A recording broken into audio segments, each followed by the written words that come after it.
कल्पना करो तुम एक समुद्री चोर यानी पायरेट हो और तुम्हारे हाथ सोने से भरा एक बहुत बड़ा जहाज लग जाए जिससे तुम एक साम्राज्य बनाकर उस पर राज कर सको। कहानी की शुरुआत एक शक्तिशाली साम्राज्य से होती है जो हाल ही में एक बड़े युद्ध में पराजित हो चुका है। दुश्मनों से बचाने के लिए राजा अपने खजाने को एक विशाल समुद्री जहाज में लदवाकर किसी सुरक्षित स्थान पर छिपाने के लिए भेजता है। उन्हें डर है कि अगर ये सोना हाथ से गया तो उनका साम्राज्य पूरी तरह से बर्बाद हो जाएगा। कुछ समय बाद हमें समुद्र में एक और जहाज देखने को मिलता है जिसमें कई कैदी सवार होते हैं। इनकी हालत बहुत खराब होती है क्योंकि इन्हें समुद्र के बीच में छोड़ दिया गया है ताकि ये भूख प्यास से तड़प कर दम तोड़ दें। धीरे धीरे सभी ने अपने जीवन की आशा भी छोड़ दी है, लेकिन तभी अचानक एक विशाल समुद्री जहाज वहाँ आ जाता है। इस जहाज की कप्तान एक निडर और समझदार लड़की होती है। जब वो इन कैदियों को इस हालत में देखती है तो उसे उन पर दया आ जाती है। उनकी हालत देखकर वह फैसला करती है कि उन्हें मरने के लिए छोड़ना सही नहीं होगा। इसीलिए वह अपने जहाज के दल को आदेश देती है कि उन सभी को बचाकर उनके जहाज पर ले आया जाए। अब इन सभी को इस जहाज पर आए हुए 3 महीने बीत चुके थे। पहले जो कैदी थे अब वो इस जहाज के माहौल में घुलने लगे थे, लेकिन एक दिन ये सब मिलकर जहाज के कप्तान के पास जाते हैं और एक चौंकाने वाला खुलासा करते हैं। ये सभी पहले समुद्री लुटेरे थे यानी पायरेट। ये सुनकर कप्तान थोड़ा मुस्कुराती है और कहती है कि हम सिर्फ जापानी जहाजों को निशाना बनाते हैं। कैदियों के सरदार को यह सुनकर थोड़ा अजीब लगता है। वो जवाब देता है, यही तो तुम्हारी सबसे बड़ी गलती है। असली पायरेट किसी एक को नहीं बल्कि हर जहाज को लूटते हैं। तभी इनकी नजर समुद्र में एक जहाज पर पड़ती है। वो एक जापानी जहाज होता है। इसे देखकर सभी लुटेरे जोश में आ जाते हैं। तलवार गर्व से कहता है, मैं बेहतरीन तलवारबाज हूँ, इस जहाज को लूटने में जाऊंगा। कप्तान उसकी बात सुनती है और खुद भी इस मिशन में शामिल होने का फैसला करती है। दोनों अपने हथियार उठाते हैं और जापानी जहाज की ओर बढ़ जाते हैं। जैसे वो जहाज पर चढ़ते हैं वहाँ मौजूद जापानी सैनिकों से इनकी भिड़ंत हो जाती है। दोनों ही शानदार तलवारबाज होते हैं, इसीलिए दुश्मनों पर भारी पड़ते हैं। धीरे धीरे पूरा जहाज इनके कब्जे में आ जाता है, लेकिन तभी कप्तान का एक आदमी अंदर से भागता हुआ आता है और चौंकाने वाली खबर देता है, इस जहाज में ना तो कोई खजाना है, ना ही खाने पीने का कोई सामान। यह सुनते ही सभी लुटेरे निराश हो जाते हैं। जिस जहाज को देखकर वो इतनी उम्मीद लगा चुके थे उसमें कुछ भी नहीं निकला। सिर्फ कि कप्तान गंभीर आवाज में पूछती है, तुम इतना बड़ा जहाज लेकर इतने सारे लोगों के साथ बिना खाने पीने के समुद्र में क्या कर रहे थे? इस पर जहाज में मौजूद एक बच्चा कांपते हुए आगे आता है और बताता है, हम खजाने की तलाश में निकले थे लेकिन रास्ता भटक गए और अब हम महीनों से समुद्र में भटक रहे हैं और हमारा सारा राशन खत्म हो चुका है। खजाने की बात सुनते ही कप्तान और लुटेरों के सरदार की आंखों में लालच छलकने लगता है। दोनों एक दूसरे की ओर देखते हैं और मुस्कुराते हैं। अब उनका मकसद साफ हो चुका था, उन्हें ये खजाना चाहिए। कप्तान आदेश देती है कि जहाज के लोगों से खजाने का नक्शा लिया जाए। नक्शा हाथ में आते ही वे लोग बिना समय गवाए अपने जहाज पर लौट जाते हैं। लुटेरों का सरदार नक्शे को देखते हुए कहता है, अगर ये खजाना हमें मिल गया तो हम दुनिया के सबसे अमीर लुटेरे बन जाएंगे। कप्तान भी जोश में कहती है, हमें किसी भी हालत में इसे ढूंढना होगा। इसके बाद पूरा दल नक्शे को फॉलो करता है और कुछ ही समय बाद वे समुद्र के किनारे पहुँच जाते हैं। सामने एक रहस्यमयी आइलैंड नजर आता है जो घने जंगलों और पहाड़ियों से घिरा हुआ था। जैसे ही वे वहाँ पहुँचते हैं चारों ओर हरियाली देखकर सब हैरान रह जाते हैं, लेकिन तभी लुटेरों के सरदार की नजर एक विशाल जंगली बैल पर पड़ती है। सभी भूख से परेशान थे, इसलिए वह फैसला करता है कि इस बैल का शिकार किया जाएगा। अपनी बहादुरी दिखाने के लिए वह अकेला ही बैल को मारने के इरादे से आगे बढ़ता है, लेकिन जैसे ही वह एक सकरी सुरंग में घुसता है अचानक और जंगली बैल पीछे से आ जाते हैं। वे उसे अपने सींगों पर उठाकर ऊंची पहाड़ी की चट्टान से नीचे फेंक देते हैं। ये सब देखकर बाकी लुटेरे दहशत में आ जाते हैं। उन्हें लगता है कि उनका सरदार अब इस दुनिया में नहीं रहा। लुटेरों का सरदार मौत के मुंह में जाने ही वाला था, लेकिन किस्मत उसके साथ थी। गिरते वक्त उसका हाथ एक पेड़ की मोटी डाल पर लग जाता है जिससे वह लटक जाता है। बड़ी मुश्किल से खुद को संभालते हुए वह ऊपर चढ़ने की कोशिश करता है। तभी उसकी नजर एक अजीब चीज पर पड़ती है। जमीन में आधा गड़ा हुआ एक चमकता हुआ हाथी का दांत। उसे कुछ समझ नहीं आता, लेकिन यह सोचकर कि शायद ये किसी काम आ सकता है वह उसे निकाल लेता है और किसी तरह पहाड़ी के ऊपर वापस आ जाता है। जब वह शिप के कैप्टन के सामने हाथी दांत रखता है तो उसकी नजर इस पर उकेरे गए अजीबोगरीब निशानों पर पड़ती है। वह गौर से देखती है और अचानक चौंक जाती है। ये वही निशान थे जो नक्शे के आगे हिस्से में होने चाहिए थे। वह मुस्कुराती है और कहती है, अब हमें पता चल गया है कि आगे का रास्ता क्या है। इसके बाद वो पूरे दल को इकट्ठा करके ऐलान करती है, मैं इस जहाज की कैप्टन हूँ और मैं खजाने की खोज के लिए जा रही हूँ। जो मेरे साथ आना चाहता है वो आ सकता है। लुटेरों का सरदार यह सब देखकर गुस्से में आ जाता है। वह नहीं चाहता है कि उसके आदमी कप्तान का साथ दे, लेकिन अब हालात बदल चुके थे। उसके सभी साथी अब कैप्टन पर भरोसा करने लगे थे, इसीलिए वे बिना सोचे समझे उसकी बात मानते हैं और नाव में बैठकर आइलैंड से रवाना हो जाते हैं। कुछ ही देर में पूरा दल वहाँ से निकल जाता है और लुटेरों का सरदार अकेला रह जाता है। कप्तान जहाज पर पहुंचने के बाद भी उसका इंतजार करती है, लेकिन वह पूरी रात नहीं आता। तभी अचानक उसका सबसे वफादार आदमी उसके पास आता है और चिंता सुर में कहता है, कप्तान वो हाथी दांत चोरी हो गया है। यह सुनते ही कप्तान का गुस्सा फूट पड़ता है। उसे तुरंत समझ आता है कि इसके पीछे और कोई नहीं बल्कि लुटेरों का सरदार ही है। बिना कोई समय गवाए वह अपने कुछ साथियों के साथ वापस आइलैंड पर जाती है और उसे खोज निकालती है। जैसे ही वह उसके सामने पहुँचती है बिना कुछ कहे एक जोरदार मुक्का उसके मुँह पर जड़ देती है। वह गुस्से में चिल्लाती है, हाथी दांत कहाँ है, फौरन वापस दो। लेकिन लुटेरों के सरदार को लगता है कि कैप्टन उससे प्यार करती है, इसलिए उससे मिलने आई है और धीरे से कहता है, मेरे पास कोई हाथी दांत नहीं है। दरअसल लुटेरों का सरदार सच कह रहा था, हाथी दांत उसके पास नहीं था। दरअसल उन्हीं में से एक साथी ने इसे चुराया था। वह चुपके से शहर की ओर भाग गया ताकि वहां जाकर इसे ऊंचे दाम पर बेच सके। जब कप्तान और बाकी लोग इस सच्चाई को समझते हैं तो वे तेजी से उसका पीछा करते हैं और शहर की ओर बढ़ते हैं। शहर में वह व्यक्ति हाथी दांत को एक व्यापारी को बेचने ही वाला होता है कि तभी कप्तान और लुटेरों का सरदार अपने साथियों के साथ वहाँ पहुँच जाते हैं। उसे घेर लिया जाता है और उसके पास कोई चारा नहीं बचता। मजबूर होकर वह हाथी दांत लौटा देता है और इस तरह यह अनमोल वस्तु फिर से उनके पास आ जाती है। वहीं दूसरी ओर कहानी में एक नया मोड़ आता है। एक विशाल साम्राज्य का राजा अपने महल में बैठा होता है जब उसका जनरल उसके पास आता है और धीरे से कहता है, महाराज मुझे पता है कि वह खजाना कहाँ छुपाया गया था। राजा तुरंत चौकन्ना हो जाता है और उस उत्सव में पूछता है, तुम्हें यह कैसे पता? जिस व्यक्ति ने यह खजाना छुपाया था उसकी पत्नी ने मुझे यह राज बताया है। अब राजा का लालच बढ़ जाता है, वह किसी भी हालत में यह खजाना हासिल करना चाहता था, इसीलिए वह अपनी सेना को इकट्ठा करता है और खुद भी खजाने की खोज में निकल पड़ता है। वापस कप्तान और लुटेरों की टोली की बात करें तो उनके पास अब भी हाथी दांत था। वे ध्यान से देखते हैं कि इस पर कुछ रहस्यमय निशान खुदे हुए थे। वे तुरंत इसे कागज पर उकेर कर उसकी नकल बना लेते हैं, लेकिन समस्या यह थी कि उन्हें इसका कोई मतलब समझ नहीं आ रहा था। तभी लुटेरों के सरदार आत्मविश्वास से आगे बढ़ता है और कहता है, मुझे पता है कि हमें कहाँ जाना चाहिए, मैं तुम्हें उस जगह ले जा सकता हूँ। कप्तान उसकी ओर देखती है और बिना कोई सवाल किए सहमति में सिर हिला देती है। अब उनका अगला सफर शुरू होने वाला था। वे सभी तुरंत अपने जहाज पर सवार होते हैं और समुद्र की गहराइयों में छिपे रहस्य की ओर बढ़ जाते हैं, लेकिन उन्हें अंदाजा भी नहीं था कि यह सफर उन्हें कहाँ ले जाएगा और उनके रास्ते में कितने खतरनाक दुश्मन पहले से उनकी प्रतीक्षा कर रहे थे। अब जब सभी समुद्र के बीचों बीच पहुंच चुके थे तो लुटेरों का सरदार एक रहस्यमयी मुस्कान के साथ कहता है, आगे का रास्ता में पानी के अंदर से तय करना होगा, जहाँ पर एक नदी समंदर के नीचे बहती है। यह सुनते ही कुछ लोगों के चेहरे पर चिंता की लकीरें उभर आती हैं। तभी कैप्टन कहती है, दिक्कत यह है कि हमें नहीं पता कि वह नदी कितनी लंबी है, इसीलिए हमारी जान भी जा सकती है। इसी वजह से वह सुअर के थैले से ऑक्सीजन मास्क बनाकर सबको दे देती है। जब सभी लोग नदी के पास पहुँचते तो उनकी नाव डूब न जाए, इसलिए वह पानी में सबको कूदने के लिए कहती है। कप्तान बिना किसी झिझक के गहरे समंदर में कूद जाती है। उसे देखते ही बाकी सभी लोग उसका अनुसरण करते हैं और पानी में छलांग लगा देते हैं। नीचे समंदर की गहराइयों में एक अंधेरी सुरंग थी। वे सभी एक एक करके उसमें प्रवेश करते हैं और आगे बढ़ते जाते हैं। कुछ ही देर बाद वे खुद को एक रहस्यमयी जगह पाते हैं। ये बहुत पुरानी गुफा होती है जहाँ पर आगे कोई रास्ता नहीं दिख रहा था। सब लोग परेशान हो जाते हैं और कैप्टन से आगे का रास्ता पूछते हैं। यह सुनकर कप्तान की टीम का एक सदस्य नाराज हो जाता है। उसे यह बिल्कुल पसंद नहीं आता कि कोई उसी कैप्टन का मजाक उड़ाए। बिना कोई चेतावनी दिए वह लुटेरों के सरदार पर हमला कर देता है, लेकिन सरदार कोई साधारण योद्धा नहीं था। वह तुरंत पलटवार करता है और उस आदमी को पकड़कर जोर से पास के बड़े पत्थर पर पटक देता है। पत्थर टूटते ही उन्हें आगे का रास्ता मिल जाता है जो उससे ढका हुआ था, जिस पर चोरों का सरदार कहता है कि मुझे पहले से ही पता था कि इसके पीछे रास्ता छुपा है। दरअसल यह छिपा हुआ रास्ता ही असली खजाने तक पहुंचने का संकेत था। अब वे सभी मसाले जलाते हैं और धीरे धीरे आगे बढ़ने लगते हैं। कुछ दूर जाने के बाद उनके सामने चांदी से भरा एक कमरा आ जाता है। चांदी के सिक्के और गहने चारों ओर बिखरे हुए थे। कप्तान की टीम के कुछ लोग खुशी से चिल्लाते हैं कि आखिरकार हम लोगों ने खजाना ढूंढ लिया, लेकिन लुटेरों का सरदार मुस्कुराता नहीं। वह उन सिक्कों को ध्यान से देखता है और धीरे से कहता है, यह असली खजाना नहीं है, इसे यहाँ सिर्फ हमें धोखा देने के लिए छोड़ा गया था। सभी आश्चर्य से उसकी ओर देखते हैं। तभी उसकी नजर एक पुरानी झंडे पर पड़ती है। झंडे पर ड्रैगन की आकृति बनी हुई थी। वह उसे गौर से देखता है और फिर कहता है, यह कोई साधारण ड्रैगन नहीं है, यह असली खजाने की ओर इशारा कर रहा है। वह झंडे की दिशा में कुछ और देखने ही वाला होता है कि अचानक एक जोरदार धमाका होता है। गुफा में जमीन हिलने लगती है और दीवारों से मिट्टी गिरती है। सभी घबराकर इधर उधर देखने लगते हैं। तभी गुफा के प्रवेश द्वार पर कई सैनिकों की परछाइयां नजर आती हैं। दरअसल वह पहले से इस जगह के बारे में जानता था और खजाने पर कब्जा करने के लिए सही मौके की तलाश में था। अब दोनों पक्ष आमने सामने थे। खजाने की असली दौड़ अब शुरू होने वाली थी। राजा का जनरल जैसे ही लुटेरों के सरदार को देखता है, उसकी आंखों में गुस्से की लपटें जल उठती हैं। ये दोनों सिर्फ आम दुश्मन नहीं थे, बल्कि पुरानी दुश्मनी के आग में झुलसे हुए थे। बिना एक भी शब्द कहे दोनों एक दूसरे पर टूट पड़ते हैं। गुफा में तलवारों की टकराहट गूंज उठती है। जनरल और लुटेरों का सरदार एक दूसरे से जबरदस्त तरीके से भिड़ते हैं। हर वार के साथ उनकी नफरत और ज्यादा बढ़ जाती है। अचानक लुटेरों का सरदार चांदी से भरे एक भारी संदूक को रस्सी से अपनी कमर पर बांध लेता है और बिना सोचे समझे समुद्र में छलांग लगा देता है। जैसे ही वह पानी में समाता है, चांदी का वजन उसे समंदर की गहराइयों में खींचने लगता है। वह सांस लेने के लिए संघर्ष करता है, लेकिन तभी शिप की कैप्टन वहाँ पहुँच जाती है। वह बिना वक्त गवाए उसे बचाने की कोशिश करती है। कप्तान बड़ी मुश्किल से उसकी रस्सियां खोल देती है, लेकिन अब वह खुद भी डूबने लगती है। चारों तरफ सिर्फ पानी ही पानी था और सांस लेना मुश्किल हो रहा था। तभी अचानक पानी के नीचे एक विशाल काय परछाई नजर आती है। एक विशाल व्हेल उनके पीछे आ चुकी थी। देखते ही देखते वह अपना जबड़ा खोलती है और दोनों को एक ही झटके में निगल जाती है। इसके बाद वह उन्हें समुद्र में लेकर जाने लगती है। जहाज की रस्सी भी व्हेल अपने मुंह में जकड़ लेती है, जिससे जहाज पूरा पलटने वाला था। तभी रस्सी टूट जाती है और सभी लोगों को लगता है कि दोनों कैप्टन मारे गए। तभी अचानक एक जोरदार धमाका होता है और अगले ही पल व्हेल के पेट में एक तेज विस्फोट होता है। उसका पेट फट जाता है और शिप की कैप्टन और लुटेरों का सरदार अपने जहाज पर आकर गिरते हैं। उस झंडे पर एक रहस्यमय ड्रैगन बना हुआ था। वह उसे गौर से देखता है और मुस्कुराता है, क्योंकि वह समझ जाता है कि यहाँ असली खजाने तक पहुँचने का रास्ता है। अब दोनों पक्षों की नजरें एक ही लक्ष्य पर थी।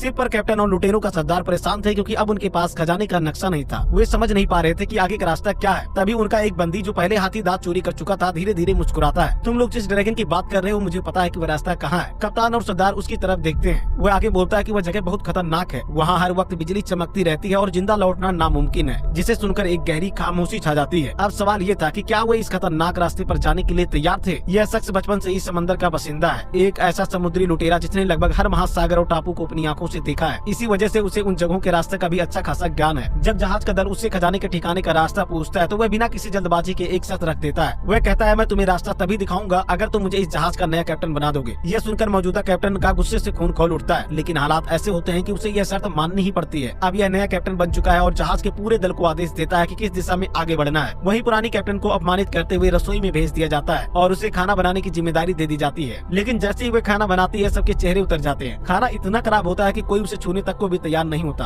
हालांकि जहाज के लुटेरों का सरदार उसके खाने की जमकर तारीफ करता है। असल में वह इस लड़की को दिल दे बैठा था, लेकिन यह बात किसी को नहीं पता। कई दिनों के सफर के बाद जहाज आखिरकार उस रहस्यमयी जगह पर पहुंचता है जहां खजाना छिपा हुआ है। लेकिन यहाँ का माहौल कुछ अजीब होता है। आसमान में घनघोर काले बादल छाए होते हैं और हर कुछ मिनटों में बिजली कड़क रही होती है। अचानक एक तेज बिजली जहाज के डेक पर गिरती है, जिससे पूरा दल दहशत में आ जाता है। लेकिन वे हार मानने वालों में से नहीं होते। तूफान के बावजूद जहाज आगे बढ़ता रहता है। इसी बीच उनके पीछे पीछे जनरल भी अपने जहाज के साथ पहुंच चुका है। उसे पहले से अंदाजा था कि इस जगह पर लगातार बिजलियां गिरेंगी, इसीलिए उसने अपने जहाज के चारों ओर कई बड़े पतंगे बांध रखी होती है ताकि बिजली उन्हीं पर गिरे और उसका जहाज सुरक्षित रहे। अब दोनों जहाज तूफानी लहरों से जूझते हुए एक रहस्यमयी आइलैंड पर पहुंच जाते हैं। आइलैंड पर कदम रखते ही उनका सामना एक विशाल पहाड़ से होता है, जिसकी चोटी पर घने काले बादल मंडरा रहे होते हैं। बिजलियां लगातार उसी पहाड़ पर गिर रही होती है। सभी तुरंत समझ जाते हैं कि खजाना यहीं छुपा हुआ है। लेकिन इसी दौरान टीम दो हिस्से में बढ़ जाती है। पुरानी कैप्टन और लुटेरों का सरदार एक और होते हैं, जबकि बाकी टीम दूसरी दिशा में चली जाती है। लुटेरों का सरदार पुरानी कैप्टन से कहता है तुम यहीं रहो, मैं जाकर देखता हूँ, और बिना किसी परवाह किए पहाड़ की ओर बढ़ जाता है। दूसरी तरफ नए कैप्टन की हरकतें बाकी दल को परेशान करने लगती है। वह अजीब अजीब से आदेश देता है, जिससे सब थककर चूर हो जाते हैं और गुस्से में आ जाते हैं। हालात इतने बिगड़ जाते हैं कि सभी उसके खिलाफ हो जाते हैं और उसे मारने के लिए दौड़ पड़ते हैं। जान बचाने के लिए नया कैप्टन दौड़ता और एक चट्टान के पीछे छुप जाता है। उसी वक्त उसके सामने अचानक एक पेंगुइन आ जाता है, लेकिन ये कोई साधारण पेंगुइन नहीं था। इसके मुंह में एक चमकता हुआ सोने का टुकड़ा दबा हुआ था। नया कैप्टन झट से अपने साथियों को बुलाता है, लेकिन जब तक कोई वहाँ पहुँचते तब तक पेंगुइन गायब हो चुका होता है। सबको लगता है कि नया कैप्टन झूठ बोल रहा है और उन्हें बेवकूफ बना रहा है। गुस्से में आकर वो उसे समंदर में फेंकने ही वाले होते हैं कि तभी पेंगुइन उनके पीछे आ जाता है और इस बार भी उसके मुंह में सोने का टुकड़ा होता है। यह देखकर सभी का गुस्सा खुशी में बदल जाता है। अब उन्हें यकीन हो जाता है कि खजाना इसी आइलैंड पर छुपा है। इसी बीच लुटेरों का सरदार पहाड़ पर चढ़ चुका होता है, लेकिन जब वो वहाँ पहुँचता है तो देखता है कि जनरल पहले ही वहाँ मौजूद है। उसके साथ उसके कई सैनिक भी होते हैं। हालांकि बार बार गिरने वाली बिजलियों के कारण उसके बहुत से लोग मारे जा चुके होते हैं। जनरल तुरंत ध्यान देता है कि पहाड़ पर एक ऐसी जगह भी है जहाँ अब तक बिजली नहीं गिरी। उसे कुछ शक होता है और वह अपने सैनिकों को आदेश देता है कि उस स्थान की खुदाई की जाए। कुछ ही देर में मिट्टी के नीचे एक पुराना संदूक निकल आता है। जनरल जैसे ही संदूक को खोलता है उसकी आंखें आश्चर्य से फैल जाती हैं, क्योंकि अंदर रखा होता है एक रहस्यमयी ड्रैगन का मुखौटा। लुटेरों का सरदार छिपकर पूरे घटनाक्रम को देख रहा था, लेकिन उसकी चालाकी ज्यादा देर तक छिप नहीं पाई। जनरल के सैनिकों ने उसे देख लिया और तुरंत उस पर हमला कर दिया, लेकिन गिरते हुए भी वह अपनी चालाकी दिखाता है और किसी तरह ड्रैगन का रहस्यमयी मुखौटा अपने हाथ में ले लेता है। जनरल गुस्से में उसे घूरता है, लेकिन लुटेरों का सरदार मुस्कुराते हुए कहता है अगर तुम्हें ये मुखौटा चाहिए जिससे खजाने तक पहुँचने का रास्ता पता चलेगा तो तुम्हें मुझसे लड़ना होगा। जनरल इस चुनौती को स्वीकार कर लेता है और दोनों के बीच एक जबरदस्त लड़ाई शुरू हो जाती है। तलवारें टकराती हैं, चिंगारियां उड़ती हैं और दोनों अपनी पूरी ताकत झोंक देते हैं। इसी दौरान दूसरी ओर शिप की पुरानी कैप्टन अपने जहाज को बचाने की कोशिश कर रही होती है। जनरल के लोगों ने उसके जहाज पर हमला कर दिया था, लेकिन वह हार मानने वालों में से नहीं थी। अपनी पूरी ताकत से वह दुश्मनों का मुकाबला कर रही थी। वहीं नए कैप्टन की एक अलग ही योजना होती है। वह पेंगुइन के पैर में रस्सी बांध देता है और जैसे ही पेंगुइन पानी में कूदता है वह भी रस्सी को पकड़कर उसके पीछे पीछे जाने लगता है। इसी बीच लुटेरों का सरदार और जनरल की लड़ाई अपने चरम पर होती है। दोनों किसी भी कीमत पर हार मानने को तैयार नहीं होते, लेकिन तभी लड़ाई के दौरान ड्रैगन का मुखौटा लुटेरों के सरदार के हाथ से छूट जाता है और चट्टान से फिसलकर सीधे समंदर में गिर जाता है, जहां नया कैप्टन पहले से मौजूद होता है। नया कैप्टन तुरंत मुखौटे को उठा लेता है। जब वह उसे ध्यान से देखता है तो उसे एक खास निशान दिखाई देता है। वह चारों तरफ नजर दौड़ाता है और देखता है कि एक चट्टान ठीक वैसे ही बनी हुई है जैसा मुखौटे पर उकेरा गया था। वहीं पर एक गुफा थी। वह समझ जाता है कि असली खजाना उसी गुफा के अंदर छुपा हुआ है। नया कैप्टन गुफा के अंदर पहुंचता है और वहाँ उसे पुराना जहाज दिखाई देता है, वही जहाज जिसमें खजाना छिपाया गया था। यह जहाज कई सालों से वहाँ मौजूद था और अब इसे पाने का समय आ चुका था। वह जहाज को बाहर निकालता है और जब उसके साथी इसे देखते हैं तो खुशी से झूम उठते हैं। लेकिन अब एक नई समस्या थी। उनका पुराना जहाज बुरी तरह से तबाह हो चुका था। अब उनके पास सिर्फ एक ही रास्ता था, खजाने से भरे नए जहाज को अपना बनाना। तभी समुद्र के नीचे एक हलचल होती है और हम देखते हैं कि बहुत ही भयानक तरीके से समुद्र के नीचे से एक लावा उभरने लगता है, जिसमें एक बेहद खतरनाक भौर बनता है। उनका जहाज उसमें समाने वाला था, लेकिन कैप्टन बहुत ही बहादुरी से सबको बचा लेती है। ऊपर पहाड़ पर लड़ाई अब अपने अंतिम मोड़ पर थी। लुटेरों का सरदार और जनरल एक दूसरे की जान लेने को उतारू थे, लेकिन तभी लुटेरों का सरदार अपनी तलवार को हवा में उछाल देता है। उसी वक्त बिजली कड़कती है और तलवार पर गिरती है। बिजली की ताकत से तलवार जल उठती है और तेजी से जनरल की ओर बढ़ती है। इससे पहले कि जनरल कुछ समझ पाता तलवार सीधे उसके आर पार हो जाती है। जनरल की कहानी यही खत्म हो जाती है। उसके बाद लुटेरों का सरदार, पुरानी कैप्टन और बाकी सभी साथी इस नए जहाज पर चढ़ जाते हैं। अब वे केवल समुद्री लुटेरे नहीं रहे, अब वे सबसे अमीर लुटेरे बन चुके थे। आखिरी सीन में लुटेरों का सरदार और शिप की पुरानी कैप्टन एक दूसरे की तरफ देखते हैं। दोनों की निगाहों में कुछ अलग ही कहानी चल रही थी। ये वही दो लोग थे जो पहले एक दूसरे को चुनौती दे रहे थे, लेकिन अब वो एक दूसरे को पसंद करने लगे थे। वे दोनों मुस्कुराते हैं और उनका प्यार अब सबके सामने